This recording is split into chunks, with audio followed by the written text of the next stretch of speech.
자, 이번 시간에는 환자 응급처치에 대해서 배워보도록 하겠습니다. 응급처치가 여러 가지 있는데요. 일단은 여러분들 알고 있는 CPR부터 해서 부상자까지 간단하게 배워보도록 하겠습니다.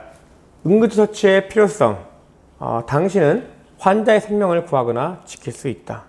당신의 처치가 환자의 회복 시간을 줄이는 데 도움이 될 수 있다. 당신의 조치는 환자가 일시적 장애를 겪느냐, 평생 장애를 겪느냐를 판가름할 수 있다. 이것이 바로 당신의 응급처치의 필요성입니다. 응급처치의 우려사항, 불안감이 있습니다. 이 불안감은 정상적인 반응이고요. 본인이 받은 훈련에 대한 신뢰가 필요합니다. 그리고 죄책감, 응급처치 후 회복되지 않았을 경우에 대한 생각, 그리고 훈련받은 대로의 조치가 무조건 된다는 자신감이 필요합니다. 그리고 불안전 조치에 대한 두려움이 있죠. 그리고 환자를 악화시킬 것에 대한 두려움, 그리고 요즘처럼 감염에 대한 공포가 있죠. 경우에 따라 보호장비가 필요할 수 있습니다. 또한 책임에 관련해서는 법적 책임은 응급의료법 제5조의 2 선의의 응급의료에 대한 면책이 사항이 있기 때문에 자신이 있다면 응급처치는 반드시 하는 것이 좋습니다. 생존 체인이라는 게 있습니다. 지금 그림에 보시는 것처럼 홈체인이 있는데, 일단은 조기에 인식하고 도움을 요청하시고요. 전화를 하시게 되는데 해외 어디서나 111 누르시게 되면은 응급처치가 가능한 이제 의료진이 대기하고 있습니다. 아니면 또 무전을 할 수 있겠죠. 그리고 조기에 CPR 하시는 것이 중요합니다. CPR을 하는 경우에는 심정지 왔을 때 하게 되는데 분당 100회에서 120회, 5cm에서 6cm, 그리고 30회 이상 시작이 됩니다. 그리고 심박 확인 후에 필요시 실시하는데 하지 말아야 되는 경우가 있습니다. 만약에 심정지 상태가 확인이 되는데 문제는 자기 흉부에 외상이 있다, 개방성 외상이 있는 경우에는 심정지보다는 긴장성 기흉을 이제 의심해야 되는데요. 이런 경우에는 CPR을 해봤자 소용이 없습니다. 물론 CPR에 위험하게 될 수 있죠. 그렇기 때문에 이런 경우에는 다른 시술이 필요하는데 이 시술에 대해서는 여러분들이 할 수 없기 때문에 오늘은 여기서는 CPR만 알아보도록 하겠습니다. 그리고 조기에 제세동기를 사용하게 되는데 요즘에는 어딜 가더라도 공공장소에는 자동 제세동기가 있습니다. 그렇기 때문에 제세동기를 트시게 되면은 여러분들 힘들게 CPR 할 필요가 없겠죠. 그런데 이 제세동기를 어떻게 사용하느냐, 어렵지 않습니다. 그냥 전원 키면은 안내가 나와요. 그 안내 나오는 대로 하시면 됩니다. 근데 그 안내가 진행되는 동안에 CPR은 계속 실시하고 있어야 되겠죠. 그래서 어려운 게 없기 때문에 전원 버튼만 누르시면 됩니다. 그리고 익수자의 경우에 이제 CPR 후에 이제 신고를 하게 되는데 이건 나라마다 조금씩 다 달라요.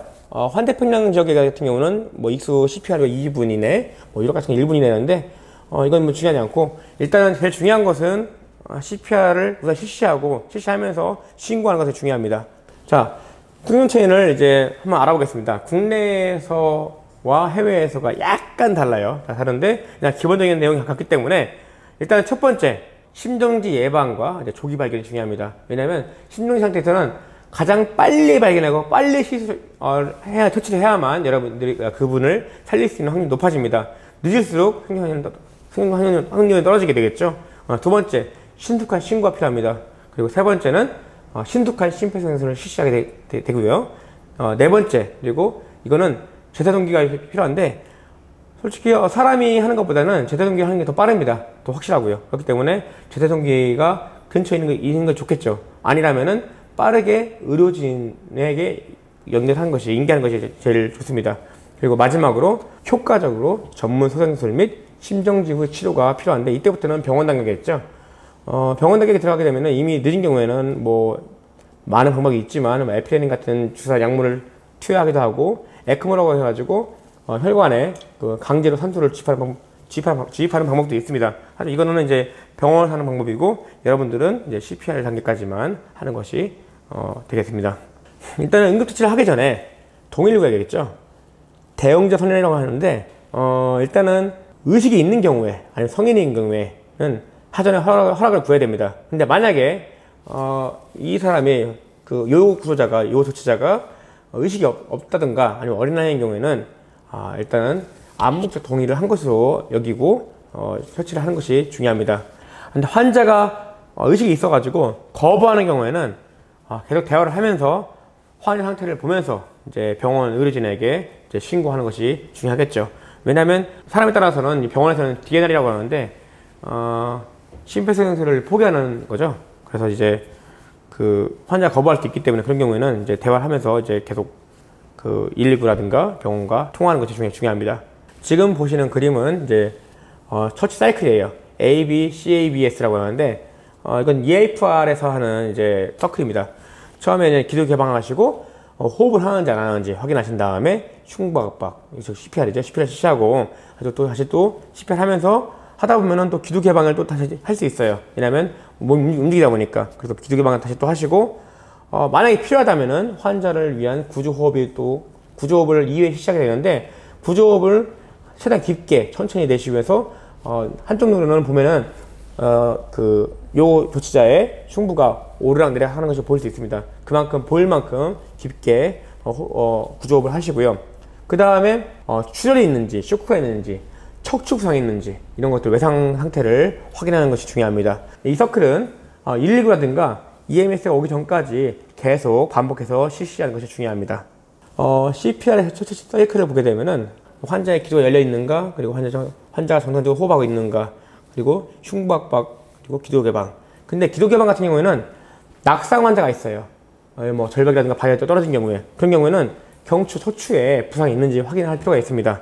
그리고 환자에게 인공호흡을 하는 경우에는 관련 자극을 보여야 할 경우에 판단해서 하는 경우, 웬만하면은 요즘에는 이제 호흡을 안 하는 경우 많이 얘기 하는데 필요하다면 호흡은 필요합니다. 근데 요즘에 보면은 감염 위험 때문에 안 하는 경우가 있죠.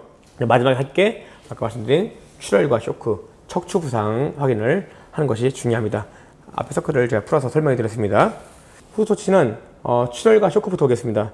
출혈은 몸에 있는 6리터 중에서 1리터 이상 손실되면 사망할 수 있습니다. 그렇기 때문에 출혈 처치가 중요한데 출혈은 총 3가지예요. 동맥이냐, 정맥이냐, 아니면 모세혈관이냐. 동맥은 그림 보시는 것처럼 이제 밝은 선홍색이고 심장이 뛰는 때마다 혈액이 뿜어져 나옵니다. 분수처럼 뿜어져 나오고요. 그 다음에 대동맥 같은 경우에는 대동맥은 이제 주관절에 있죠. 주관절의 대동맥 같은 경우에는 출혈이 있게 되면 1분 이내에 사망할 수 있습니다.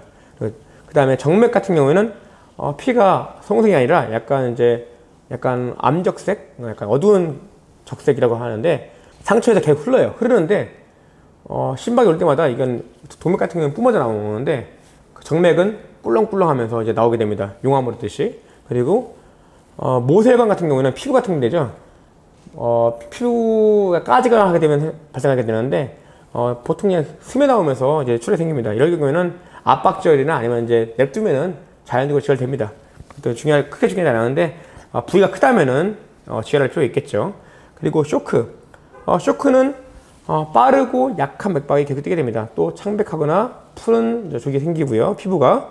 그리고 피부에 오한처럼 돼가지고 이제 촉촉하거나 끈적이는 상태가 될 수 있습니다. 그리고 착각하거나 불안감을 느끼고 초조함이 생기고, 그리고 과민 반응, 뭐 의식 수준이 떨어지고, 아니면 구토, 갈증, 아니면 멍한 상태가 되게 되는데 이때 구토하는 경우에는 하나를 더 보셔야 돼요.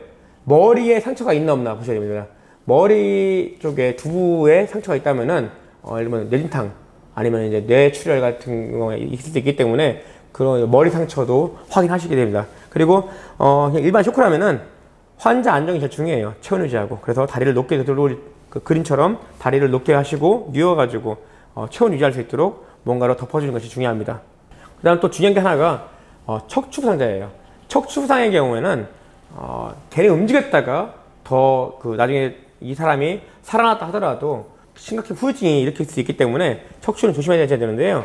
일단은 척추는 이제 경추, 목 경추 있죠. 그다음 척추 있고 허리 쪽에 요추가 있습니다.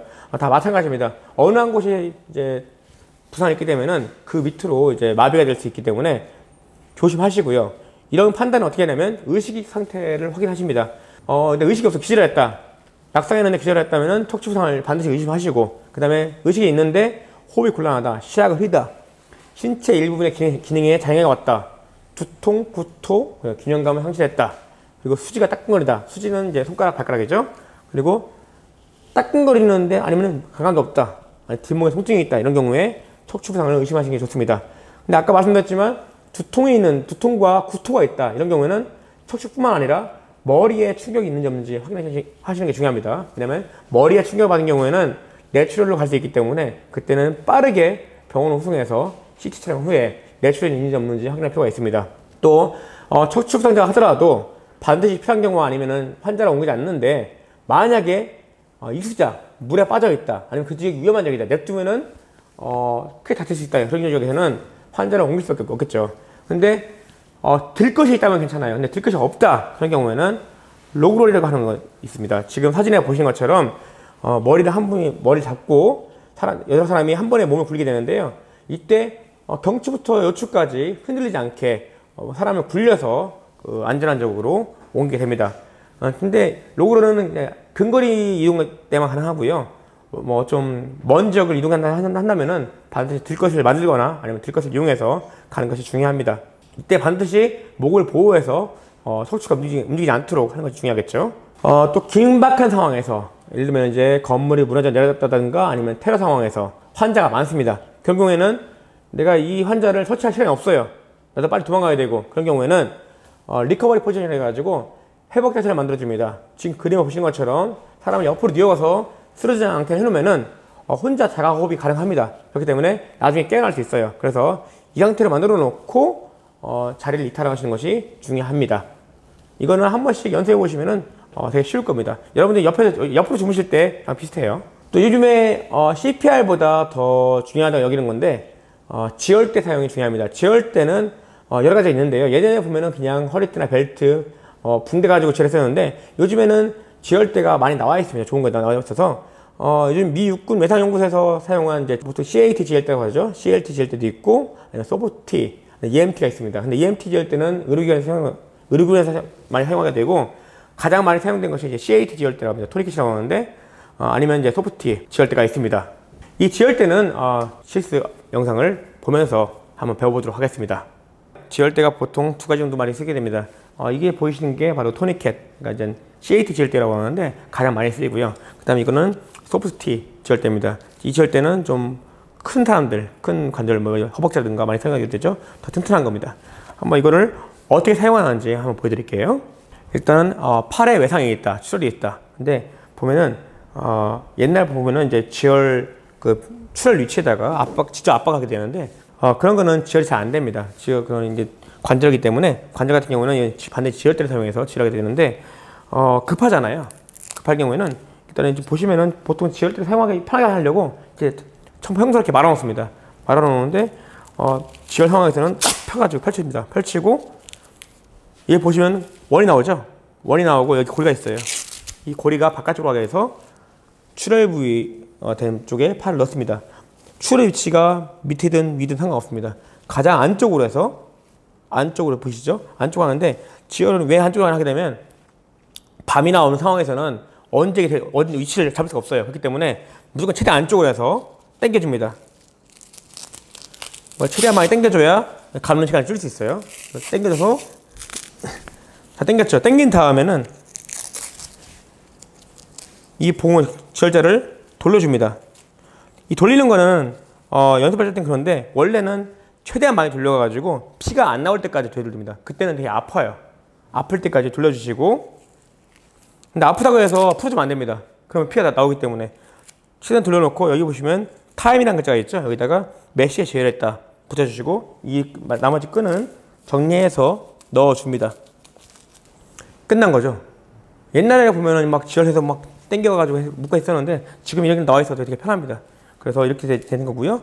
그리고 그 다음에 허벅지, 다리, 대퇴부에 뭐 총상이라든가 아니면 이제 창상을 입었다. 그러면은 이런 경우는 CAT도 되지만 만약에 이런 소프트가 있다.